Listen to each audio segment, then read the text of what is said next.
오늘은 조국 광복의 69주년 기념주일이 됩니다. 역사를 잊어서는 안 된다라고 우리가 다 알고 있습니다. 고린도전서 10장에도 이스라엘이 광야 생활을 40년 통과하면서 겪었던 여러 가지 그 역사에 대해서 성경은 고전 10장에서 이런 거울이 되어라고 했습니다. 결코 잊지 말라는 것입니다. 거울로 쳐다보듯이 이따금씩 역사를 되돌아보면서 역사에서 교훈을 받아야 한다고 했습니다. 역사에서 실패한 그런 역사도 부끄러운 일이지만은 실패한 역사에서 교훈을 받지 못하면 더욱 부끄러운 일이라고 역사가들은 기록을 하고 있습니다. 그래서 오늘은 진자는 이긴 자의 종이 된다, 이 제목으로 설교 말씀을 드리겠습니다. 제목을 다 같이 합니다. 시작.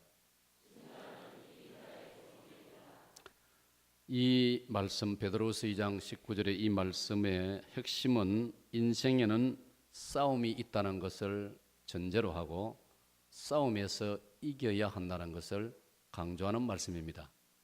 물론 우리 인생의 삶에는 여러 가지 싸움이 있습니다.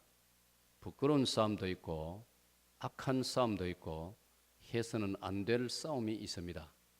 그러므로 우리가 싸움이 있다는 사실과 싸움에서 이겨야 한다고 하는 이 성경의 말씀을 우리가 이해를 잘해야 되고 또 적용을 잘해야 됩니다. 몸이 센 사람이 약한 자를 때려 눕혀놓고는 내가 이겼다 그렇게 말하면 그거는 부끄러운 일입니다. 부끄러운 일입니다. 총칼로서 백성을 위협해가지고 권력을 누리고 독재를 일삼는 것은 이거는 정말 창피한 일입니다. 짐승보다 못한 일입니다. 북한의 공산정권이 북한 동포들을 총칼로서 위협을 해서 지금까지 권력을 누리고 있는 것은 정말로 이것은 부끄러운 일입니다, 여러분. 우리가 이제 부부 간에도 가끔 부부 싸움이라는 말을 씁니다. 부부 싸움을 하는데 부부 싸움을 할 때 기를 쓰고 이기려고 하는 것은 그건 어리석은 일입니다. 오늘 여러분 중에 부부 싸움에서 이겼다고 기분 좋아한 분 계십니까? 아직 철이 안 들어서 그렇습니다. 철이 든 사람은 부부 싸움에서 집니다. 힘이 없어지는 게 아니고 져줍니다. 여성 동지 여러분들, 남편들이 보통 부부 싸움에서 집니다. 말할 줄 몰라서 지는 줄 압니까? 말하기 머뭇러워서 집니다. 그걸 갖다가 여성 여러분이 내가 말을 잘해서 남편이 꼼짝 못하고 내한테 항복했다 그래 해석하면 골치가 아픕니다. 우리 남자들도 할 말도 있고 말할 줄도 압니다. 그러나 국사를 편하게 하기 위해서 나라가 평안하기 위해서 참는 것입니다. 그런 때문에 부부 싸움에서 이겼다고 큰 소리를 치는 사람은 그건 말이 안 되는 말 아닙니까, 여러분? 마찬가지입니다. 그래서 우리가 정당한 싸움에서는 이겨야 되지만은 이기든 지든 별로 상관이 없는 싸움에서는 지는 게 좋습니다. 여러분, 그런 면에서 많이 지는 훈련도 하시기를 바랍니다. 예, 그렇습니다. 또 싸움에는 거짓말과 반칙으로 기를 쓰고 이기는 사람도 있습니다. 운동하다 보면은 기를 쓰고 고집을 피우는 사람도 있고 분명히 탁구에서 끄트머리 맞아가지고 엣지로 내가 분명히 이기는데도 상대방은 그냥 볼이 나갔다고 우게 돼가지고 싸우다 그만 막 엣지로 내가 성공을 했음에도 포기하는 그런 경우도 있는데 그런 싸움은 뭐 끝까지 싸울 필요가 없습니다. 그래 당신이 이겼다 그러면 되는 거예요. 사랑 여러분, 거짓으로 반칙으로 이긴 것은 자랑스럽지 못합니다. 월드컵에서 옛날에 아르헨티나의 축구 천재라고 일컬어지는 마라도나가 골을 넣었습니다. 상대방 문에. 그리고는 잘했다고 지가 막 두 손을 들고 환호성을 지르고 뛰쳐나왔습니다. 나중에 텔레비전으로 다시 그 장면을 보니까 어떻게 했습니까? 지 오른손으로 쳐넣었습니다. 그래서 그때 붙인 별명이 신의 손이다. 마라도나 손은 신의 손이다. 하늘이 도와준 손이다.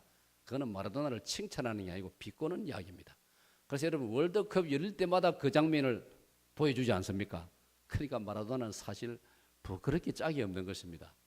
이게도 정당하게 이겨야 되고 정직하게 이겨야 한다는 것을 우리는 잊지 말아야 하는 것입니다. 그러나 여러분 중요한 것은 여하튼 정당한 싸움이나 시합이나 경쟁에서는 이기는 것이 좋습니다. 우리가 프로 선수가 아니지만은 아마추어로 재미로 운동을 하지만은 박 목사님 지는 게 좋습니까? 이기는 게 좋습니까? 예, 목사도 이기는 게 좋다 하는데 여러분이 말할 게 있겠습니까? 그러므로 여러분 운동 시합에 있어서 여러분들 중에 혹시 아이고 봐주서 내가 졌지 내가 마음먹으면 이겼다 이런 말 하는 건 어리석은 말입니다. 사람의 본능이 지고 싶은 마음 가진 사람 아무도 없습니다. 며칠 전에 탁구를 하는데 우리 집사님 몇 분이 남자 유사님 몇 분이 지켜봤습니다. 마치고 나서 그분들이 간증을 했습니다. 고백을 했습니다. 저한테 목사님 우리는 소문을 들을 때는 상대방들이 목사님을 봐주어서 목사님이 이긴 줄로 그렇게 생각을 했는데 오늘 직접 지켜보니 목사님 실력을 우리가 오늘부터 인정하기로 했습니다. 자기들이 인정하든 안 하든 내 실력은 그대로인데 사람들이 그래 오해를 하더라 이 말입니다. 담임 목사가 이기고 담임 목사가 축구 즐겁게 볼을 찰 때 골 넣었다 하면은 전부 다 가치를 인정을 안 해주고 상대방이 뭐 심지어 골문에서 골키퍼가 피해 주었느니 뭐 막지 않고 옆으로 길을 터 주었느니 세상에 그런 마음 넓은 사람이 어디 있습니까? 사람은 누구나 시합을 하면은 이기고 싶은 본능이 있는 거예요. 강석진 장로님 맞죠? 사람은 누구나 그렇습니다. 그러니까 이 운동이든 뭐든 이기고 볼 일입니다. 제가 물론 전제를 했습니다. 정당한 전쟁은 아니에요. 정당한 싸움, 무슨 시합, 경쟁 이겨야 됩니다. 여러분 홍명보 선수가 선수였던 시절에 여러분 기억나시죠? 2002년 월드컵 때 우리가 스페인을 이기고 이제 8강을 통과하고 4강으로 이제 올라가게 되었습니다. 그 스페인과의 시합에서 우리가 이겼습니다. 본 게임에서는 비기고 승부차기에서 홍명보 선수가 마지막에 골을 성공시키고는 우리가 이겼단 말입니다. 그때 이번 월드컵에도 그 장면이 여러 번 나왔지 않습니까? 2002년도입니다. 두 손을 들고 너무나 행복해가지고 만면에 웃음을 띠고 감독 앞으로 선수단 쪽으로 달려오는 그 장면을 여러분 보셨죠? 그때 홍명보 선수가 그 선수는 성격이 과묵한 선수입니다. 그런데 그 순간에는 얼마나 기뻤던지 만세를 부르면서 달려오는 장면. 그때 이 홍명보 선수의 얼굴이 너무나 밝았습니다. 활짝 피어났습니다. 그런데 이번에 월드컵에는 감독이 돼서 갔다가 별로 안 좋은 성적을 거두고 나니 홍명보 선수의 얼굴이 죽을 상이 되어버렸습니다. 이겼을 때는 하늘이라면 졌을 때는 지옥의 참담한 맛을 보는 이걸 천냥지차라고도 말하고 천국과 지옥을 맛보았다 그렇게 표현하기도 하는데 여러분 이기면 그토록 신나는 것이고 지면은 죽을 상이 되는 것입니다. 그러면 우리도 오늘 성경 본문이 가르치는 대로 원칙상으로 이겨야 할 줄로 믿습니다. 네. 어제 토요일 오후에 우리 배재만 장로님하고 탁구 시합을 했는데 어떻게 됐을까요? 나는 진 것도 이야기합니다. 내가 졌습니다 어제. 배재만 장로님 본래 얼굴이 좀 까맣자잡한 분인데 어제 얼굴이 환해져가지고 만면의 미소를 띠고 의기양양해가지고 가슴을 뻐기고 이렇게 걸어 나오더라고요. 내가 축하를 했습니다. 야, 배장님 오늘 보니까 막 얼굴에 막 화색이 돌고 빛이 납니다. 그런데 한 주간 전 토요일에는 내한테 묵사발이 되었습니다. 그때는 몰랐는데 그다음 10일 주일날 점심시간에 로비에서 부인 유청수 권사님을 만났는데 그 유 권사님 날 보고 목사님 토요일 저녁에 배장로가 집에 들어오는데 씩씩거리면서 들어옵디다. 내한테 전오니까 씩씩거리던 사람이 어제 이겨놓으니까 얼굴이 막 화색이 돌고 막 얼마나 그럴 수 없이 어제는 인상이 밝았고 좋았단 말입니다. 역시 사람은 이기고 봐야 된다. 그런 소감을 가지게 되었습니다. 사랑하는 여러분, 오늘 읽은 본문 말씀, 진자는 이긴 자의 종이 된다. 그래서 제가 여러분이 전제로 말씀드렸습니다. 사람은 이 세상에서 싸움이 있다는 것, 그리고 이 싸움에서 정당한 싸움에서는 이겨야 한다는 것, 이걸 전제로 말씀드렸습니다. 자, 세 가지 싸움에서 이겨야 한다는 걸 제가 성경을 통해서 강조하겠습니다. 첫째로 우리는 자유를 지키는 싸움에서 이겨야 합니다. 오늘 강복 69주년입니다. 그러므로 오늘 우리 한국인들이라면, 더군다나 우리 기독교 신자라면 이 첫 번째 제가 강조하는 제목, 여기에 여러분은 주의를 기울이시고 정말 가슴으로 이 말씀을 받아들여야 됩니다. 다 같이 읽겠습니다. 시작. 여러분, 사람이 다른 동물들하고 구별되는 것은 사람은 자유가 있다는 것입니다. 자유를 누려야만 산다는 것입니다. 밥을 먹고 음식을 먹어야 살지만은 어떤 면에서는 그보다 더 소중한 게 자유라 이 말입니다. 그러므로 미국의 청년 헨리 패트릭은 미국이 독립을 얻기 전에 영국의 식민지였는데 그때 이 패트릭이 이런 말을 했습니다. 나에게 자유를 달라. 그렇지 않으면 죽음을 달라. 우리 학생 시절에 교과서에서 배웠습니다. 그게 가슴에 남아 있습니다. 자유가 어리지만 우리 마음속에 자유가 얼마나 소중하면은 나에게 자유를 달라, 그렇지 않으면 죽음을 달라고 했을까? 죽지 않고 그냥 노예로 사는 것보다 차라리 죽는 것이 나을지언정 자유가 없으면 살 수가 없다. 헨리 패트릭은 그렇게 외쳤던 것입니다. 그는 성경적인 말입니다, 여러분. 자유가 얼마나 소중하면 자유를 잃고 종이 되어 있는 우리를 위하여 죄의 종이 되고 마귀의 종이 되고 지옥의 종이 되어 있는 우리를 살리시려고 예수님이 이 땅에 오셔가지고 십자가에 피 흘려 죽으시기까지 우리를 자유롭게 해주셨다는 사실을 믿으시기를 바랍니다. 갈라디아 5장 1절에 예수께서 우리를 자유케 하셨으므로 그러므로 다시는 종의 멍에를 지지 말라고 말씀하신 겁니다. 자유가 이토록 소중하다는 걸 우리는 놓쳐서는 안 되는 것입니다. 1945년 8월 15일 우리가 자유를 찾고 해방을 찾았을 때에 우리 당시의 동포가, 우리 국민들이, 백성들이 얼마나 기뻐하며 산천히 춤을 추고 사람마다 길거리로 나와가지고 춤을 추고 만세를 부르고, 제가 그때 사진을, 교과서에 실린 사진을 자세히 보니까요, 어떤 그 당시는 다 한복을 입고 그럴 텐데 남자 한 분은요 바지춤이 밑으로 내려가는데도 그것도 모르고 배꼽이 다 나와가지고 만세를 부르고 춤을 추고, 얼마나 자유가 좋으면 그렇겠냐 말입니다. 자유에는 이런 종류가 있습니다. 양심의 자유가 있습니다. 신앙의 자유가 있습니다. 받아입니다. 양심의 자유, 신앙의 자유, 그리고 언론의 자유, 결사의 자유. 결사란 말은 건전한 단체를 결성하는 자유.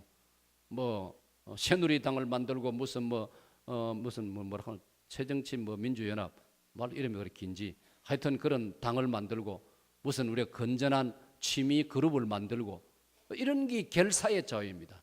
단체를 만들 수 있는 자유. 예? 그 다음에 거주 이전의 자유, 이사할 수 있는 자유. 북한에는 이것도 없지 않습니까? 북한의 일반 사람들은 평양에 가서 살 수가 없습니다. 평양에 살다가도 조금만 공산당 법칙을 어기면 저 함경도 골짜기로 쫓겨납니다. 거주 이전의 자유가 없습니다. 오늘 우리는 마음껏 이사할 자유가 있지 않습니까? 이사할 자유가 많다 보니까 저는 지금까지 이사한 것 치니까 18번인가 이사했더라고요. 전도사 때부터 이사한 게. 여러분도 마찬가지 아닙니까? 그러나 이거 누가 억지로 가라 해서 하는 것도 아니고 그거는 자유롭게 좀 귀찮은 건 있지만은 또 형편상 사정상 또 조금 더 나은 환경을 이렇게 또 살기 위해서 그렇게 이사한단 말이에요. 우리 사람에게 거주 이전의 자유가 있다는 거, 이것만 해도 오늘 우리나라가, 우리 사회가 얼마나 행복한 것인가를 우리 잊지 말아야 한다는 것입니다. 그뿐입니까? 사유재산의 자유. 내가 열심히 일해가지고 내가 번 수익은, 돈은 내 재산이란 말이에요. 누가 건드릴 것입니까? 그러나 공산주의는 그런 게 있습니까? 모든 것이 국가의 소유가 돼가 말이 국가이지 독재자 손에 다 들어가가지고 우리는 모든 것이 자기 사유재산의 자유가 있다. 누구도 건드리지 못한단 말이에요. 이런 게 바로 하나님이 허락하신 기본적인 일반적인 자유인 것입니다. 그래서 우리가 성경을 보니까 이 자유는 바로 하나님이 우리에게 주시는 놀라운 선물이고 축복인 줄로 믿습니다. 여러분, 자유는 하나님께서 우리 인간에게만 주시는 것입니다. 동물에게 하나님이 다 그런 자유를 의무적으로 주라 우리가 말씀하지 않았습니다. 동물은 하나님께서 우리에게 맡기셨습니다. 우리가 마음대로 할 수 있습니다. 우리가 뭐 필요 없이 동물을 학대하면 안 되겠지만은 사람에게 필요할 때는 우리가 동물이나 식물 이런 것은 우리가 사용할 수 있는 거예요. 그런데 인도 같은 나라에는 종교를 잘못 가지다 보니까 힌두교가 되다 보니까 동물을 숭배하고 동물을 건드리지 못하고 소가 길에서 뭐 마음대로 다니면 자동차들이 기다리가 교통체증을 만들고 소가 길거리를 다니면서 벼슬물을 다 쏟아 놓으니까 뭐 나라가 엉망이고 뭐 냄새가 나고 뭐 그런 거는 잘못하는 것이라. 하나님은 우리 인간에게만 자유를 주시는 줄로 믿습니다. 그러므로 이 인간이 주신 자유를 누구든지 훼손하거나 건드리면 안 된다는 겁니다. 그거는 하나님을 대항하는 게 된다 이 말이에요. 하나님이 주신 것인데 이 자유를 누가 건드릴 것이냐. 창세기 1장 26절 하나님이 인생을 창조하실 때 우리의 형상을 따라 우리의 모양대로 사람을 만들어 이들로 하여금 온 세상을 다스리게 하자. 하나님께서 우리를 창조하실 때 우리 속에 자유를 주신 거예요. 이건 하나님이 가지신 자유란 말이에요. 하나님의 인격이고 하나님의 성품이라는 것입니다. 여러분, 이 놀라운 자유를 우리가 잘 감당하고 지키고 간수하고 이걸 우리가 주 안에서 누릴 때 이게 바로 마음의 천국이고 이게 바로 가정의 천국이고 이것이 교회의 천국인 줄로 믿습니다. 로마서 14장 17절을 보면요, 로마서 14장 17절을 보면 이렇게 기록되어 있습니다. 다 같이요. 하나님의 나라는 먹는 것과 마시는 것이 아니요 오직 성령 안에서 의와 평강과 희락이라. 내 돈 내고 내 먹는데 내 마시는데 누가 상관이냐 해가지고 밤새도록 술을 마시고 술을 취해가지고 뭐 그전에 뭐 제주도에 어떤 뭐 검사가 술이 취해가지고 못할 짓을 했다 이 나오는데 이게 사실인지 아닌지 지금 뭐 조사하는 중에 있다고 하는데 막 그 검사가 아니더라도 남자들이 막 예를 들어서 막 술을 진떡 마셔가지고 인사불성이 되고 막 사람도 알아보지 못하고 막 지 자신도 옷을 입었는지 벗었는지도 모르고 말이죠. 그런 것은 자유가 아니라 이 말이에요. 하나님의 인격을 닮은 우리 인간은 뭐가 자유냐? 저 17절의 하반절입니다. 성령님 안에서 받읍시다. 성령 안에서. 지난번 성경에는 성령 안에서라고 되어 있어요. 그게 훨씬 내가 좋은데요. 뭐 하려고 저랬는지 모르겠어요. 성령 안에서 받읍시다. 의와 평강과 희락이라. 이게 자유란 말이에요. 진정한 자유란 말이에요. 우리 예수 믿는 사람은 이걸 누리고 있다 이 말이에요. 이걸 좋은 줄 모르고 이건 무시해버리고 저기 있는데 먹는 것과 마시는 것과 그게 최고인 줄 알고 거기에 자유가 있는 줄 알고 거기에 기쁨이 있는 줄 알고 그거는 잘못 생각하는 것이라 이 말이에요. 사랑하는 여러분, 그러므로 우리는 하나님께서 우리 모든 인간에 주신 자유, 이걸 천부인권 사상이라고 말합니다. 천부인권 사상. 하나님께서 우리 인간에게 내려주신 인간으로서의 존엄성, 인간으로서의 고상한 그 가치, 그 권리, 누구도 손대면 안 돼요. 누구도 그는 타치할 수 없는 거예요. 이런 놀라운 은혜를 주신 하나님을 찬양합니다. 이 하나님 주신 하나님의 성품, 그 하나님의 인격을 우리에게 그대로 나누어 주셨다 이 말이에요. 그러니까 우리는 너무나 소중한 존재고 우리 인간을 가리켜 하나님의 형상이라고, The image of God, 하나님의 형상, 하나님의 마음, 하나님의 성품이 우리 사람 속에 있는 겁니다, 여러분. 그럼 우리가 사람을 쳐다볼 때는 단순히 생각하면 안 되는 거예요. 아, 저분은 하나님의 형상을 가진 소중한 존재이다.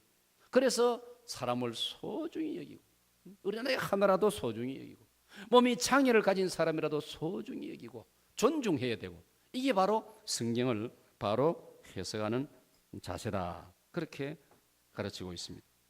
오늘 우리 인류 역사에는 이런 아름다운 자유를 무시하는 인간, 짓밟는 인간, 마구 내팽개치는 그런 인간들이 세상에 많았습니다. 역사 속에는 애굽의 바로 왕이 이스라엘의 자유를 빼앗아갔습니다. 아수르 왕이, 바벨론 왕이 주변의 약한 나라들 자유와 존엄성을 짓밟았습니다. 여러분, 그것뿐입니까? 역사를 보면은 로마 제국의 황제들이 로마 시민권 가진 사람은 사람 취급을 했지만은 로마 시민권이 없는 보통 이방인들, 다른 나라 사람들을 완전히 노예 취급을 해가지고 잡아오고 끌어오고 포로로 잡아와가지고 노동을 시키고 노예로 삼고 그랬지 않습니까? 이건 사악한 일입니다. 악한 일입니다. 독일의 히틀러가 독일 게르만 민족이 우수하다 거짓말을 퍼뜨려가지고 그 사람들이 열심히 하고 노력하니까 독일 사람들이 우수한 면이 있어요. 지금 우리가 봐도. 그러나 기본적으로는 똑같은데 독일 게르만족이 우수하다 해가지고 유럽 사람들을 짓밟고 유태인들을 갖다가 무시하고 이스라엘 사람들을 가스실에 집어넣고 두드려 패고 죽이고 해가지고 600만 명이나 죽이는 인류 역사에 이런 야만적인 행동을 저질렀다 이 말이에요. 이게 뭐냐? 이게 바로 자유를 짓밟는 악한 인간들의 모습이라는 것을 우리는 잊어서는 안 되는 것입니다. 독일만 그랬습니까? 2차 대전 때 일본을 여러분, 일본이 우리를 향하여, 일본이 우리 아시아를 향하여 얼마나 못할 짓을 저질렀는지는 뭐 제가 구구이 지금 설명할 필요가 없지 않습니까, 여러분? 그러나 오늘은 6.25 아니고 8.25 강복 49주년이기 때문에 69주년이기 때문에 우리가 한 번은 짚고 넘어가야 되고 기억을 살리고 넘어가야 된다 이 말이에요. 일본의 죄악 자체를 우리가 잊어서는 안 되는 거예요. 저들이 반성하고 회개하면 용서해 줄 수 있지만은 아직도 회개하지 않고 반성하지 않고 거짓말을 늘어놓고 그런 일이 없었다고 하고 한국 여성들을 잡아가지고 군대의 성놀이개로 삼았다는 이런 일이 없었다고 저렇게 거짓말을 해대니 그 이 당한 할머님들은 지금 크게 원한에 사무쳐서 눈을 감을 수 없다고 말하지 않습니까? 이런 역사를 우리가 잊어서는 안 된다는 것입니다. 다시는 우리가 이런 비극을 당하지 않도록 우리가 정신을 차려야 되고 우리가 힘을 길러야 한다는 걸 우리 잊어서는 안 되는 것입니다, 여러분. 예? 이런 비극이 있을 수 있습니까? 사람이 자기 이 손으로 자기 눈은 덮을 수 있지만 어떻게 하늘을 덮을 수가 있습니까? 손으로 하늘을 가리는 계기라 이 말이에요. 완전한 거짓말을 두고 그렇게 표현하는 거예요. 손으로 자기 눈은 가릴 수 있지만 어떻게 하늘을 다 가릴 수 있습니까? 하늘이여 날 보지 마시오. 그거 됩니까? 하늘이 다 알고 있는데, 하늘이 알고 땅이 알고 다 알고 있는데 이런 참 야만적인 역사를 우리 잊어서는 안 되는 것입니다. 그들은 우리 민족의 자유를 짓밟았습니다. 재산을 빼앗아가고 우리 말을 빼앗아가고 우리 글을 쓰지 못하게 만들어 나중에는 예배를 드리지 못하게 하고 일본 우상한테 먼저 절하고 나서 예배를 해라. 그게 무슨 예배입니까? 그런 예배는 우리가 드릴 수 없다. 예배가 폐하게 되어지고 그런다고 감옥에 잡아놓고 자기들이 감옥에 들어가야 되지. 왜 우리 한국 사람을 감옥에 집어넣냐? 강제징용으로 끌고 가가지고 얼마나 수많은 우리 남자들이 일제시대 때 희생을 당했습니다. 만주벌판에서 총알바지가 돼가지고 희생을 당하고 자기 나라 사람은 소중한 줄 생각하고 남의 나라 사람 5,000년 찬란한 역사를 지닌 우리 한국 사람들을 그렇게 짓밟고 슬프게 만들고 지금 백배사죄해도 뭐 할 것인데 저런 나라를 이웃을 옆에 두고 살려고 하니 참 우리가 골치가 아프고 피곤한 것입니다. 그러나 우리가 정신을 바짝 차리고 우리의 역사와 우리의 자유와 우리의 나라를 지켜야 할 줄로 믿습니다. 그 다음에 생각해서 우리가 이 자유를 지키기 위해서는 인간으로서 이 자유를 누리기 위해서는 우리가 해야 할 일이 있습니다. 이 사실을 오늘 제가 좀 강조하고 있습니다. 같이 읽겠습니다. 시작. 이 땅에서 인간으로서의 자유를 누리기 위해서는 우리가 해야 할 일, 책임, 치루어야 할 대가, 비용이 있다. 이걸 잊어서는 안 됩니다, 여러분. 자유는 그냥 굴러 들어오는 게 아닙니다. 자유는 내가 지켜야 되고 내가 희생을 치러야 되고 내가 대가를 지불해야 이 자유를 지킬 수 있다는 걸 잊어서는 우리는 안 되는 것입니다. 아멘. 그냥 들어누워서 나는 아무것도 안 하고 남이 다 해주기를 바라고 거기에는 자유가 보장되지 않습니다. 우선 우리가 이 누리는 지금의 이 자유를 우리가 계속 잘 누리려면 우선 우리나라의 주권을 주권. 받합시다. 주권. 나라의 주권. 우리 대한민국은 우리가 주인이라 이 말이에요. 물론 위로 하나님이 주인이시지만 현실적으로 우리가 주인이란 말이에요. 그런데 우리가 일제시대는 나라를 일본에게 빼앗겨 버렸단 말이에요. 우리나라의 주인이 일본이란 말입니다. 그런 자존심 상하는 일이 어디 있습니까? 여러분 집에 옆에 다른 깡패들이 와가지고 여러분을 쫓아내고 여러분 집에서 잠을 자고 저가 기고만장하면 그거 하루라도 견딜 수 있습니까? 일본이 우리를 그래 했단 말이에요. 무려 36년간이나. 주권을 빼앗기면 안 되는 거예요. 다시 한번 받아. 주권. 우리가 주인이라. 이 땅의 주인은 우리단 말이에요. 우리가 학생 시절에 우리는 역사적 사명을 띠고 이 땅에 태어났다. 그 바로 주권을 강조하는 것이란 말이에요. 우리가 주인이란 말이에요. 우리 국민들이 주인이란 말이에요. 대통령도 주인이 아니고 장관이나 국회의원이 주인이 아니고 우리 국민이 주인이라 이 말이에요. 그러니까 우리는 대한민국은 자유민주주의 대한민국이에요. 민주주의란 말은 데모크라시, 이 히랍에서 나오는 그리스에 나오는 데모스라는 국민, 민중, 백성, 크라시아는 크라티아라는 권력, 힘이 국민에게 백성에게 있다 이 말이에요. 옛날에는 임금이 다 가지고 있었단 말이에요.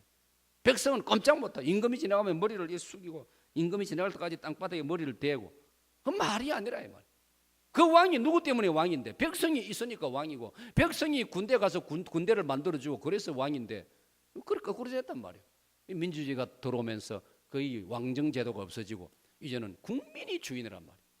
이 민주주의라 자유민주주의란 말이에요. 자유민주주의라는 이 용어 이 정신을 우리가 잊어서는 안 된다 이 말이에요. 받아입니다. 자유민주주의. 그러니까 우리 국민이 우리 손으로 대통령을 뽑지 않습니까? 대통령 마음에 안 들면 다음 선거 때 또 다른 사람 더 훌륭하다 판단되는 사람 또 세울 수 있는 거예요. 투표로서 말을 하기 때문에 우리는. 국회의원도 투표로서. 요즘 우리 목사님들은 이런 운동을 지금 적극적으로 할 생각입니다. 북한 동포들 인간답게 살도록 북한 공산주의자들에게 전 세계적으로 압력을 집어넣는 이게 북한 인권법인데 우리나라 국회는 아직까지 통과 안 하고 있어요. 미국이나 다른 나라는 통과를 다 해놨는데 한국은 그냥 있어요 지금. 뭐 때문에 그걸 미루고 있는지. 그래서 앞으로 우리 목사님들은 북한 인권법을 앞장서서 통과하는데 노력하지 않는 사람은 다음 국회의원 선거에 떨어버리겠다. 동의하십니까? 아멘 안 하시는 분은 진짜 수상한 분들입니다. 북한 동포가 지금까지 노예 생활하고 있는데 하루라도 빨리 인간답게 살도록 국제적인 압력을 넣자는 겁니다. 그게 북한 인권법입니다. 그걸 우리나라 국회가 아직 통과 안 시키고 있어요. 무슨 변명 핑계가 많고요. 이 말이 됩니까? 내 가족이 내 누이 동생이 내 형제가 억울하게 감옥에 들어가 있는데 그 수단 방법까지 빼내야 되지. 이유 핑계를 대고 뭐 이리 제보 저리 그래 합니까? 똑같은 이치 아닙니까? 우리 동족인데. 주권을 지켜야 됩니다. 그 다음에 받아입니다. 영토를 지키자. 우리는 그 다음에 영토를 지켜야 됩니다. 왜 영토를 지켜야 되느냐? 땅이 없으면 우리 어디서 살 겁니까? 여러분도 집을 하나 장만하기 위해서 얼마나 수고해가지고 집을 하나 장만하고 옛날 같으면 땅을 몇 평 사가 집을 하나 짓고 지금은 뭐 아파트를 하나 마련하고 그것도 사람 살아가는데 기본적으로 필요하단 말이에요. 의식주, 거주한 주자, 사람 사는데 기본적으로 땅이 필요하다, 공간이 필요하다 이 말이에요. 우리 국민이 우리나라가 우리 5천만 우리 국민이 살아가는 데는 이 땅이 필요하다 이 말이에요. 남북한을 합쳐서 7천만이 살아가는 데는 이 한반도가 우리한테 필요하단 말이에요. 그러니까 우리 이 땅을 지켜야 되는 거예요. 우리 힘써서 이 땅을 지켜야 할 줄로 믿습니다. 하나님께서 이 땅을 우리에게 살아갈 땅으로 토대로 우리를 터전으로 주셨다 이 말이에요. 이 성경에 나와 있어요. 사도행전 17장 26절. 사도행전 17장 26절을 보면은 하나님께서 우리에게는 이 땅을 주셨다는 걸 증거하고 있어요. 다 같이요 시작. 인류의 모든 족속을 한 혈통으로 만드사 온 땅에 살게 하시고 그들의 연대를 정하시며 거주의 경계를 한정하셨으니 저기 받합시다. 거주의 경계 우리가 살 수 있는 국경선을 하나님이 정해놓으셨다 이 말. 우리가 압록강 도만강으로 일컬어지는 저 국경선 독도 남쪽에 마라도 이어도 서쪽에 우리의 연평도 백령도 이건 하나님이 우리 한반도 우리 민족에게 주신 삶의 터전이라 이 말이에요. 이 땅을 우리가 지켜야 할 줄로 믿습니다. 한 치의 땅도 우리가 잃어버리거나 빼앗겨서는 안 된다 이 말이에요. 여러분 과거에 집 지을 때 보니까요, 이웃 간에 막 싸움이 일어나고, 왜? 내 땅이 들어갔느니 네 땅이 뭐 더 많이 들어왔느니 이래서 하면서 싸우지 않습니까? 한 평도 안 되는 조그만 땅 그것까지도 싸우고 말이죠. 그러지 않습니까? 그 싸움이 심해지고 해결이 안 되면 청량기사 불러와가지고 땅을 제왕을 합니까? 그런데 나라의 땅을 우리가 잃어서 되겠느냐 이 말입니다. 그렇기 때문에 우리 모든 남자들은 무조건 군대 가야 되는 거예요. 박 목사님 군대 갔다 왔나? 어디서 근무했어? 아이고야 자랑스러워. 철원에서 근무하면 자랑스럽소. 내가 철원에서 근무했거든. 그뿐만 아니고 철원은 완 최고의 휴전선입니다. 북한하고 딱 맞으면 아이고 새로 멋있어 보이네.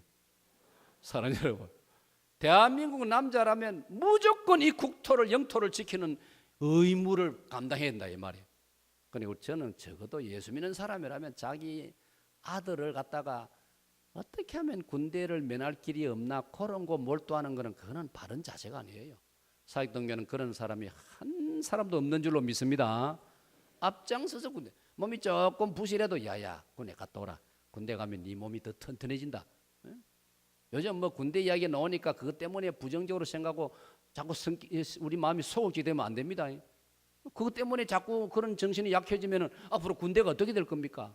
미국 교포가 얼마나 딱한지 우리 한국으로 편지를 보내와가지고 이 지금 많이 지금 확산되고 있는데요. 미국에서 보니까 한국이 좀 이상하다는 겁니다.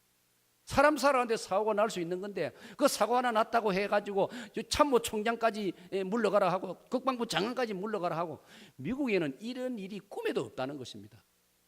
무슨 사람 살아가는데 사고가 날 수 있는 기고, 사고가 나면 직계 책임자만 적당히 책임을 묻고 이래야 되지.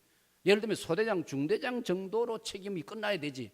아니 병사끼리 사고가 났다 해가지고 참모총장이 물러가고 국방부 장관이 물러가야 되고 일일이 대통령이 다 뭐 머리를 숙이고 다 사과해야 되고 앞으로 다 마음에 쫓아내버리면 누가 국방장관, 누가 참모총장 할 기냐?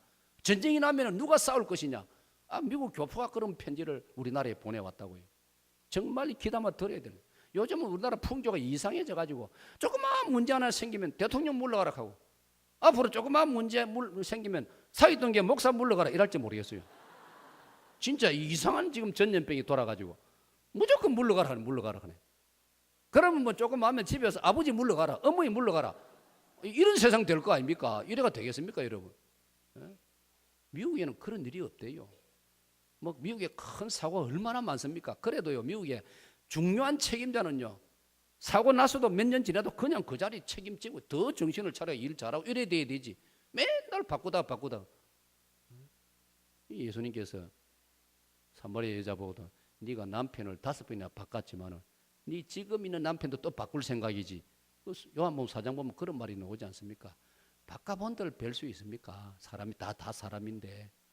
더 정신을 차리고 경험을 쌓은 사람이 심기일전해가지고 더 잘하도록 이래 만들어야 돼. 제가 하여튼 군대 이야기를 하다가 여하튼 우리나라는 특별한 상황이기 때문에 모든 남자들이 군대 가야 돼. 사정이 좀 더 급해지면 여성들도 부를지 모릅니다. 여러분 이스라엘에는 여성들도 의무 복무하고 있습니다. 이스라엘에는 여성들도요 2년 이상 의무적으로 국방 의무를 하고 있어요. 저도 제 아들이 사실은요 군대 안 가도 될 상황이 되었어요. 기흉이 걸려가지고요 서울대학 병원에서 수술을 했습니다. 그 선배가 자기 뭐 갔다나고 선배니까 선배가 내 아들 보고 그래 말했어요. 네 이 병을 치르고 수술을 했기 때문에 너 군대 안 가도 된다. 너 절차 밟으면 군에 면제받을 수 있다. 내 아들도 보니까 그럴 생각 없고 저는 어림도 없지요. 저는 죽지 않는다면 군대 가거라. 그것도 박 목사 말처럼 강원도 철원으로 가거라. 내가 그랬다고요. 휴전선에 근무해라. 남자가 기왕 군대 갈 거 휴전선에서 근무하고 와야 할 이야기가 있지. 해운대에 여기 근무해가지고 무슨 할 말이 있겠노? 혹 여기 해운대 53사단 출신 있으면 미안합니다. 아니 뭐 이 추첨해가지고 뭐 여기 배치되면 할 수 없지만은 길을 쓰고 이 손을 써가지고 여 근무하면 그거 제대하고 나서도 할 말이 있습니까? 자랑할 게 뭐 있습니까? 저처럼 강원도 철원에서 근무하고 오니까 할 말이 있지 않습니까? 맨날 철조망에서 북한을 내려다보고 애국가를 부르고 기도를 하고 철조망을 다니면서 우리 병사들을 위해서 기도를 해주고 할 말이 있지 않습니까? 이야기할 게 있지 않습니까? 네? 앞으로 여러분들 아직 군대 안 간 자녀들이 있으면 저처럼 고려하세요. 야야, 휴전선으로 가거라. 철원에서 근무해라. 이렇게 이야기하셨어요. 그런데 내 아들은 결국 휴전선에는 안 갔습니다. 못 갔습니다. 안 간 게 아니라 못 갔습니다. 왜 제가 나한테 타협을 해와요. 아버지, 나는 육군에는 가능하면 안 가겠습니다. 왜? 그럼 뭐 잘래? 공군에 가겠습니다. 야, 이 사람아, 공군에 가려고 하면 공군 산학교를 놔야 뭐 비행기를 몰고 가지. 쫄병 그거 뭐 공군 말이 공군이지. 그게 무슨 공군이고. 내가 그래. 근데 아버지, 공군에는 그 대신에 내 아들 군에 갈 때면 4개월을 더 해서 육군보다도 근무를 4개월 더 내가 오래 국방의 의무를 할 테니까 그거는 아버지 동의를 해줘 있어. 말라고 4개월이나 더 긴데 그러려고 하노. 공군에 가면 책 읽을 시간이 많이 있습니다. 결국 그거는 내가 허락을 해줬어요. 그래 공군에 갔어요. 그 지 소원대로 목사님 밑에서 제대할 때까지 목사님 서재 책 다 읽는 그런 기회를 또 누렸지요. 여하튼 정당하게 군 복무를 잘했습니다. 참 어지간하면요, 병 핑계 대지, 몸 약한 거 핑계 대지 말고 군대 가면요 더 씩씩하고 튼튼한 그런 남자가 되어서 돌아온다. 제가 지금 강조하는 것은 받아합시다. 영토를 지키자. 유럽 사람들은 자유를 얼마나 사랑하느냐면요, 유럽 사람들이 자유에 대한 글을 남기는, 내가 이번 주간에 그걸 입술해서 읽었어요. 너무나 좋은 말이었어요. 영국 사람들은 자유를 자기 아내처럼 사랑한다고. 프랑스 사람들은 자유를 자기 연인과 같이 사랑한다고. 독일 사람들은 자유를 자기 어머님처럼 사랑한다는 거예요. 야, 나 그 구절 한데 탐복을 했어요. 진짜 멋있는 말이다. 아내가 얼마나 소중합니까? 네?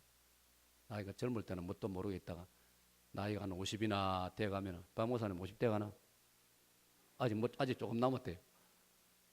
남자 나이가 50쯤 돼가면 그때부터 아내가 소중한 줄 아는 거예요. 야, 내가 참 아내가 없으면 이거 아무것도 아니구나. 아내가 있음으로 남자가 살아갈 수가 있는 거예요. 근데 60이 돼가도 이걸 못 깨달으면 골치 아파요.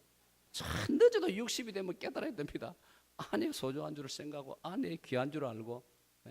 그러니까 영국 사람들이 자유를 갖다가 표현하기를 아내와 같이 자유를 소중히 여긴다 이 말이에요. 연인과 같이 프랑스 사람들은 자유를 너무나 사랑스럽게 생각하고, 독일 사람들은 자유를 어머님처럼 너무나 소중히 여기는 거예요. 이 자유를 우리가 방심하거나 잘못하다가 이걸 빼앗기거나 놓친다면 이거는 우리 책임이고 이보다 비참한 게 없다 이 말. 자, 두 번째로 마귀와의 싸움에서 이겨야 됩니다. 마귀와의 싸움. 다 같이 마귀와의 싸움. 사랑하는 여러분, 성경은 우리에게 마귀와 싸워야 한다고 말씀하고 있습니다. 그러면 여러분, 우리 힘으로 마귀하고 싸울 수 있습니까? 못 싸웁니다. 마귀한테 못 이깁니다. 사람이 어떻게 마귀를 이길 수 있습니까? 마귀는 영적 존재인데, 마귀는 하나님한테도 대들었던 고약한 존재인데 그걸 내가 어떻게 싸워서 이길 수 있습니까?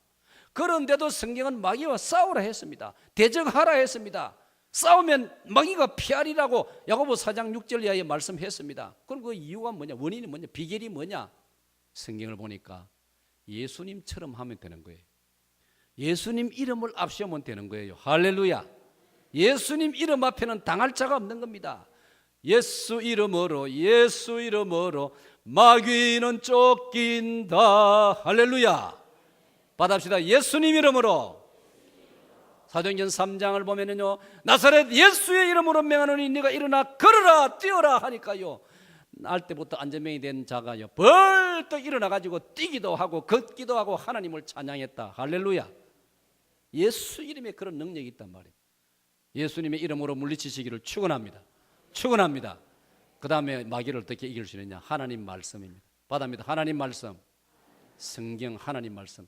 마귀가 제일 겁내는 것은 하나님 말씀이에요. 성경이에요.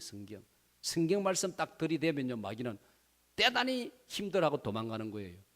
마태오 4장 1절로 10절에 예수님께서 광야에서 마귀의 시험을 받을 때 예수님 뭐라 했습니까? 성경을 인용했습니다. 성경에 일러서되 신명기에 일러서되 신명기 8장 3절에 사람이 떡으로만 살 것이 하나님 이는 말씀으로 살 것이니라 하니까 마귀가 그만 부끄러워가지고 쑥 들어가 버렸단 말이에요. 하나님을 시험하지 말라, 다만 그 하나님만을 섬기라 라고 했을 때 결국 마귀는 떠나가 버렸습니다. 예수님으로부터 도망가 버렸습니다. 받아봅시다. 하나님 말씀은 능력이 있고 놀라운 권세가 있기 때문에 우리 하나님 말씀으로 마귀를 이길 수 있는 줄로 믿습니다. 마지막으로 우리가 싸워야 될 것이 뭐냐? 나 자신과의 싸움이 있습니다. 자, 세 번째로 찬양대 시작. 여러분 전부 시작. 자, 우리 4층 5층에 얼마나 많은 분이 계시는지 4층 5층 시작.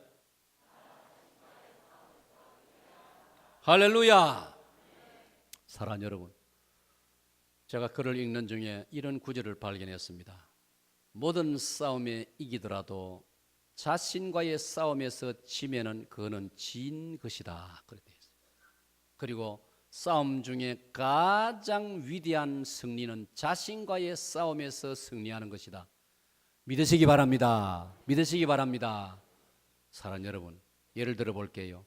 주먹 센 우리나라의 헤비급 복싱 선수가 싸움을 했습니다. 정식으로 시합을 링에서 했습니다. 100번 싸워서 100번 이겼다고 칩시다. 100번 중에 90번은 상대방을 KO로 눕혔다고 칩시다. 얼마나 대단합니까? 붙으면 이기는 선수입니다. 그런데 이 선수가 술이 취해가지고 집에 들어와 자기 부인을 갖다가 두드려 패가지고 자기 아내를 KO시키면 그게 이긴 겁니까? 그게 이긴 거 아니지요.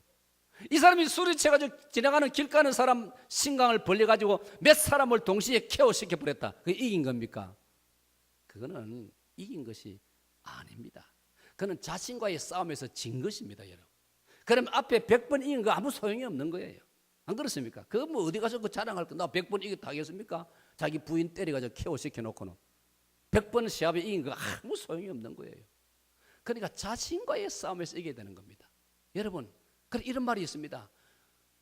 원수가 따로 있는 게 아니고 네 집안 식구가 네 원수다. 예수님 그 말씀 안 했습니까? 그 무슨 뜻입니까?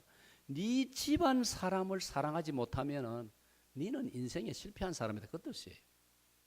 그 말을 또 적용하면요, 나 자신을 다스리지 못하면 대통령을 한들 뭐하면 장군이 된들 뭐 할 겁니까? 아까 말한 대로 헤비급 복싱 세계 챔피언이 되면 뭐합니까? 우리는 그런 뉴스 많이 보지 않습니까? 세계적인 스포츠 스타들이 집에 가서 부인을 두드려 패고 이래가지고 사고를 일으키고 그동안 번 돈 다 뭐 합의금으로 다 갚아주고 지는 빈털터리가 되고 이런 거 많이 안 봅니까? 그게 뭡니까? 자신과의 싸움에서 졌기 때문입니다. 받아봅시다. 나와의 싸움에서 이깁시다. 자신과의 싸움에서 이겨야 됩니다. 자신과의 싸움에서 이기는 방법은 뭐냐면요, 첫째는 방심하지 말아야 됩니다. 그 다음에는 겸손해야 됩니다.